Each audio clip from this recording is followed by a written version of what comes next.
Okay, good morning everyone. Probability chapter आज हामी पढ्न गइरहेका छौं कक्षा 10 मा आधारित भएर र यो एसई क्याप्सुलमा 6 देखि 10 मार्क्समा यो च्याप्टरबाट प्रश्नहरु सोध्ने गरिन्छ। साना प्रश्न र ठूला प्रश्न गरेर सोध्ने गरिन्छ।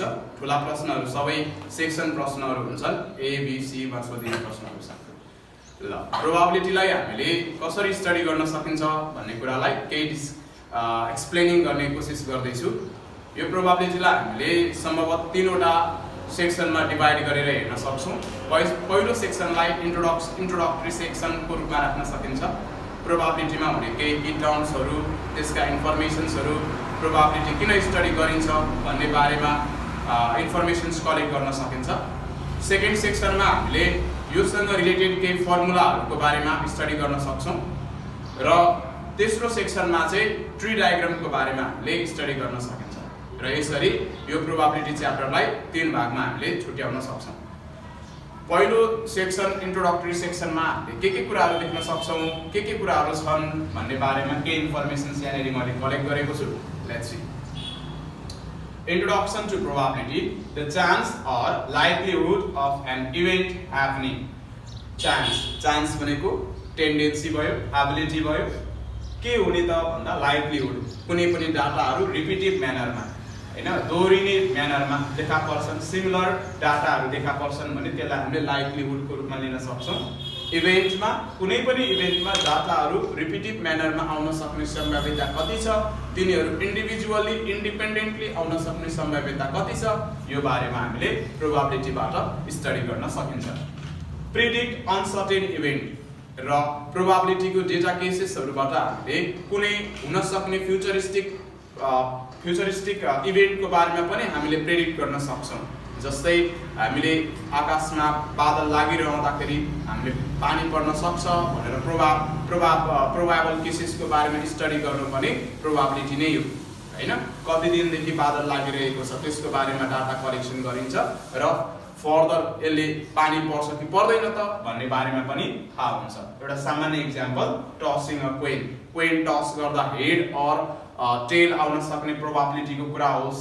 रोलिङ अ डाइसलाई रोल अप गर्दाखेरि 1 देखि 6 सम्म आउन सक्ने नम्बरहरुको प्रोबेबिलिटीको कुरा होस् त यी सबै के हुन्छ प्रोबेबिलिटीबाट नै थाहा हुन्छ। एउटा डेक अफ कार्ड्सलाई हामीले सफल गर्दाखेरि 52 वटा तासहरु मध्येको हरेक तासहरु आउन सक्ने प्रोबेबिलिटीको बारेमा स्टडी गर्न सकिन्छ। यो चाहिँ इन्ट्रोडक्सन टु प्रोबेबिलिटी भयो। र योसँग रिलेटेबल केही की टर्म्सको बारेमा अब हामी डिटेलमा बुझ्न जाँदैछौं है। एक्सपेरिमेन्ट यो एउटा स्पेशल वर्ड हो।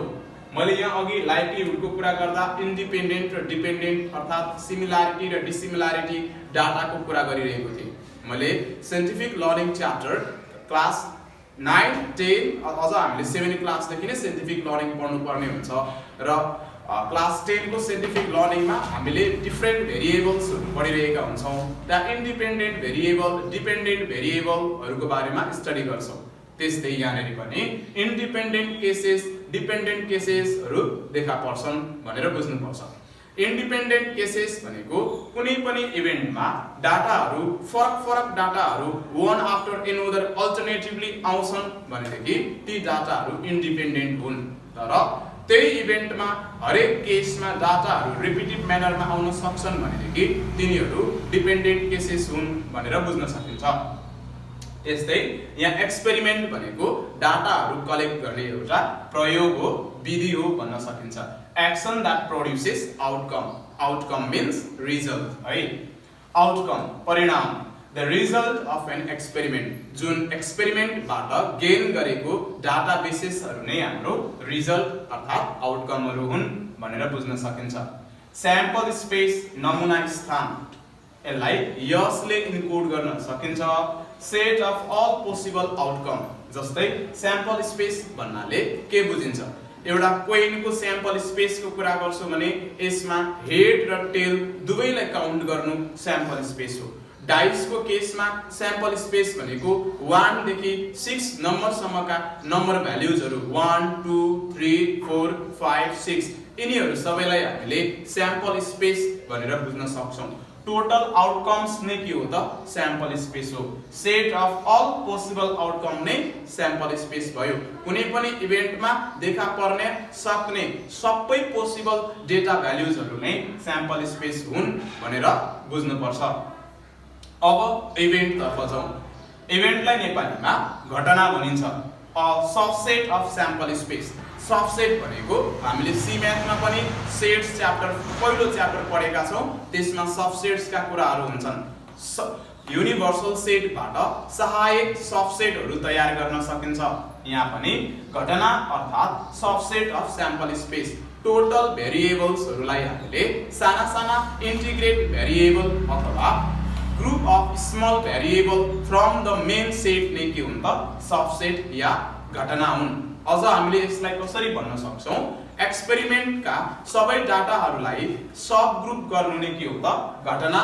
अथवा इभेन्ट हो इभेन्ट भनेको साना साना डाटाहरूको ग्रुपिजम गर्नु नै इभेन्ट हो जस्तै 1 देखि 15 सम्मका संख्या भन्नु चाहिँ एक्सपेरिमेन्ट हुन् 1 देखि 15 सम्मका डाटा भ्यालुहरू र इभेन्ट भनेको त्यसमा 2 को डिभिजिबल हामीले नम्बर क्याल्कुलेट गर्नु या फाइन्ड आउट गर्नु चाहिँ इभेन्ट हो है जस्तै 3 को डिभिजिबल पत्ता लगाउनु 4 को डिभिजिबल पत्ता लगाउनु यो चाहिँ हाम्रो इभेन्ट हो यसरी बुझ्नु पर्छ टाइप्स अफ इभेन्ट इभेन्टलाई मैले यहाँ विभिन्न प्रकारका टाइप्सहरू हुन्छन् धेरै प्रकारका भए तापनि सामान्यतया दुईवटा टाइप्सलाई मैले यहाँ लेखेको छु सिम्पल इभेन्ट जसलाई सरल घटना भनिन्छ event with only one outcome एउटा इभेन्टमा एउटा मात्रै आउटकम छ भनेदेखि त्यो सिम्पल इभेन्ट भयो जस्तै हेड आउन सक्ने इभेन्टहरू कति छन् भन्यो भने हामीले 1 लेख्न सक्छौं किनभने एउटा कोइनमा हेडको प्रोबेबिलिटी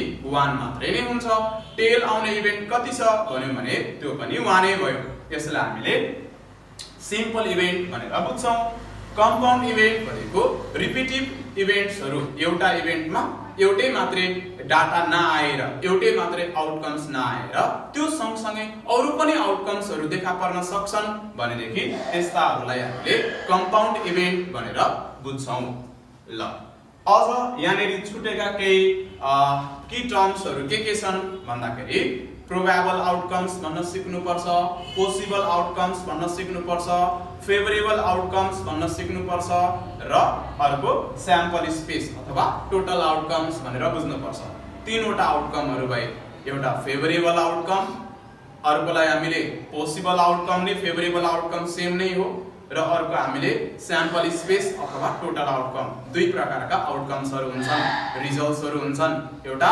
स्याम्पल स्पेसको रिजल्ट अर्को अझ यसलाई यसरी पनि लिउँ न एउटा एक्सपेरिमेन्टको रिजल्ट अर्को इभेन्टको रिजल्ट गरेर दुई प्रकारको आउटकम्स हुन्छ इभेन्टको आउटकम्स सबसेट भयो एक्सपेरिमेन्टको आउटकम्स स्याम्पल स्पेस भयो या टोटल आउटकम्स हो भनेर पनि बुझ्न सकिन्छ ल अब हामी फर्मुला अफ प्रोबेबिलिटी तिर जाउँ अब यो फर्मुला अफ प्रोबेबिलिटी तिर जानु भन्दा अगाडि हाम्रो प्रोबेबिलिटी मा दुई प्रकारका इभेन्टहरु हुन्छन् भनेर सुरु गरौँ एउटा इभेन्ट हो एक्सक्लुसिभ इभेन्ट अर्को हो इन्क्लुसिभ इभेन्ट यो हामीले स्ट्याटिस्टिक्स पढ्दाखेरि पनि कन्टिन्युअस सिरिजमा एक्सक्लुसिभ र इन्क्लुसिभ को बारेमा थोरै स्टडी गरेका थियौं इन्क्लुसिभ भनेको यदि डाटाहरु काउन्टेड हुन्छन् दिएका डाटाहरु काउन्ट हुन्छन् भनेदेखि त्यो इन्क्लुसिभ थियो इन्क्लुड भएका डाटाहरु थियो तर यदि डाटाहरु काउन्ट हुँदैनन् फाइनल डाटा काउन्ट हुँदैन खाली इन्टरनल डाटाहरु मात्रै काउन्ट हुन्छ भने त्यो चाहिँ एक्सक्लुसिभ थियो अब यहाँ पनि हामीले दुई प्रकारका प्रोबेबिलिटी केसेसहरु हुन्छन् भनेर बुझ्नु पर्छ एउटा एक्सक्लुसिभ केसेस अर्को इन्क्लुसिभ केसेस एउटा इभेन्ट सँगसँगै त्यो सँगसँगै अर्को इभेन्ट पनि अपरिहार्य रूपमा आउँछ भने त्यो भयो इन्क्लुसिभ इभेन्ट तर एउटा इभेन्टले अर्को इभेन्टलाई कुनै पनि डिस्टर्बेन्स गर्दैन उनीहरु इन्डिभिजुअली आउन सक्छन् भनेदेखि यस्ता खालका इभेन्टहरुलाई एक्सक्लुसिभ इभेन्ट भन्नुपर्छ ल अब जाउँ केही फर्मुलाहरुको बारेमा कुरा गरौँ For the probability of an event A is कुनै पनि event A B C D अब यहाँ इभेन्ट र एक्सपेरिमेन्ट भनेपछि छुट्टिनु सक्नुपर्छ आफूले बुझ्न सक्नुपर्छ है जस्तै मैले ए देखि जेड सम्मको अक्षरहरू भने त्यो स्याम्पल स्पेस भयो। तर ए आउने प्रोबेबिलिटी कति, बी आउने प्रोबेबिलिटी कति भनेर पढियो भने त्यो हाम्रो इभेन्ट हो भनेर बुझ्नु पर्छ। ए आउने प्रोबेबिलिटी नै ए को इभेन्ट हो, बी आउने प्रोबेबिलिटी नै बी को इभेन्ट हो, सी आउने प्रोबेबिलिटी नै सी को इभेन्ट हो। त्यस्तै अब यदि ए आउने इभेन्ट को बारेमा स्टडी गर्छौं भने कसरी यसको प्रोबेबिलिटी निकाल्ने? पीए लाई हामीले प्रोबेबिलिटी अफ ए अथवा ए आउन सक्ने सम्भाव्यता अथवा ए को सम्भाव्यता भनेर पनि लेख्न सकिन्छ।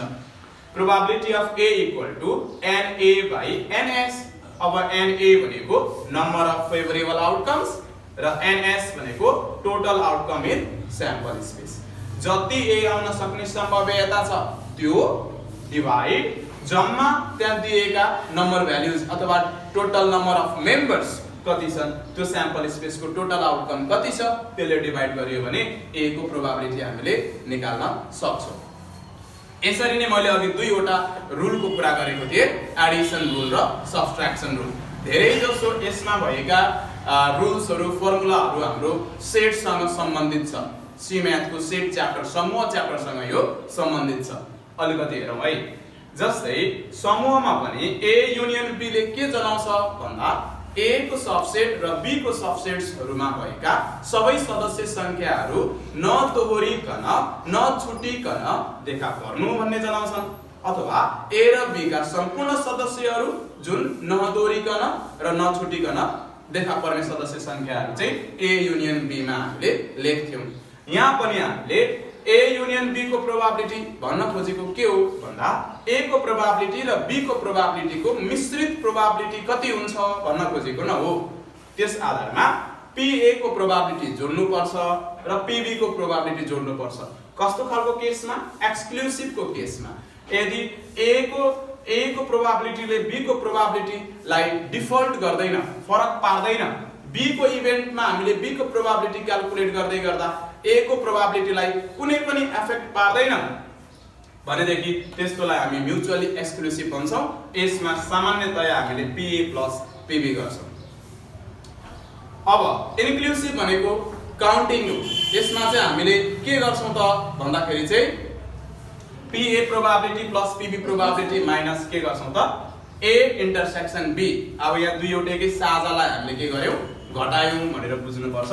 अब दुईटैको साझालाई हामीले एउटा इभेन्टले अर्को इभेन्टलाई डिफल्ट पार्छ, इफेक्ट गर्छ भनेदेखि त्यसलाई हामीले यसरी मल्टिप्लिकेटिभ रुलमा लेख्न सक्छौं। पीएबी इन्टरसेक्सन को केस चाहिँ जहिले पनि के हुन्छ यहाँ पीए मल्टिप्लाई पीबी गर्नुपर्छ र जोड र घटाउको केसमा चाहिँ यसो गर्ने हो। ल अब हाम्रो ट्री डायग्राम बाँकी छ। ट्री डायग्राम सेकेन्ड फेजमा हामी पढ्ने वाला छौं। धन्यवाद।